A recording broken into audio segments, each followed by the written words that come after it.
গাজায় চলমান ইহুদিবাদী আগ্রাসনের মধ্যে ইসরায়েলের অভ্যন্তরীণ রাজনীতিতে দেখা দিয়েছে অস্থিরতা। দেশটির ক্ষমতাসীন জোটে কোন্দলের জেরে খাদের কিনারে পড়তে যাচ্ছে নেতানিয়াহু সরকার। ইসরায়েলের অতি রক্ষণশীল দল ইউনাইটেড তোরা জুডাইজম বা ইউটিজে মঙ্গলবার প্রধানমন্ত্রী বেনিয়ামিন নেতানিয়াহুর জোট ছাড়ার ঘোষণা দেয়। ইহুদিদের ধর্মীয় শিক্ষা প্রতিষ্ঠানের শিক্ষার্থী বা ইয়েশিওয়া ছাত্রদের সেনাবাহিনী থেকে অব্যাহতি দেওয়ার বিল পাশ করতে ব্যর্থতা নিয়ে দীর্ঘদিনের বিরোধের ফলে এই পদক্ষেপ নিচ্ছে দলটি। ইউটিজের 7 সদস্যের মধ্যে 6 জন ইতোমধ্যে তাদের পদত্যাগপত্র জমা দিয়েছেন।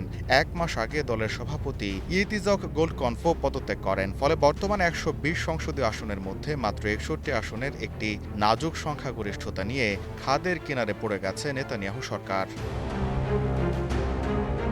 ইসরায়েলের আরেক রক্ষণশীল ইহুদি দল শাসও ইউটিজের মতো একই দাবি জানিয়ে আসছে। তবে তারা ইউটিজের পথে হাঁটবে কিনা তা স্পষ্ট নয়। ইউটিজে দলের সদস্যরা দীর্ঘদিন ধরে দাবি করে আসছেন ইয়েশিওয়া ছাত্রদের সেনাবাহিনী থেকে অব্যাহতি দিতে হবে। 2022 সালের শেষ দিকে জোটে যোগ দেওয়ার সময় নেতানিয়াহুর সঙ্গে করা এক চুক্তিতে এই শর্ত রাখে দলটি। গোল্ডকনফের মুখপাত্র নিশ্চিত করেছেন মোট 7 জন ইউটিজের সদস্য সরকার ত্যাগ করছেন। নেতানিয়াহুর শাসনাধীন জোটে কিছু ধর্মীয় দল ইসরায়েলের বাধ্যতামূলক সেনাবাহিনী যোগদানের নিয়ম থেকে অতি রক্ষণশীল ইহুদি ছাত্রদের অব্যাহতির দাবি জানিয়ে আসছে। অন্যদিকে কিছু আইন প্রণেতা সেই অব্যাহতির বিরোধিতাও করছেন।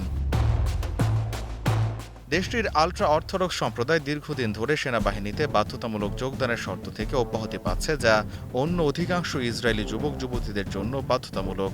তবে গেল বছর ইসরায়েলের প্রতিরক্ষা মন্ত্রণালয়কে এই রীতি বাতিল করতে এবং সেমিনারি ছাত্রদের সেনাবাহিনীতে অন্তর্ভুক্ত করতে নির্দেশ দেয় দেশটির সুপ্রিম কোর্ট।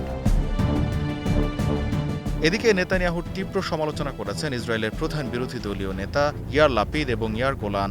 গাজায় নিহত ইসরায়েলি সেনাদের নিয়ে মন্তব্য করে এটিকে একটি দুঃখজনক বিপর্যয় বলে আখ্যা দিয়েছেন।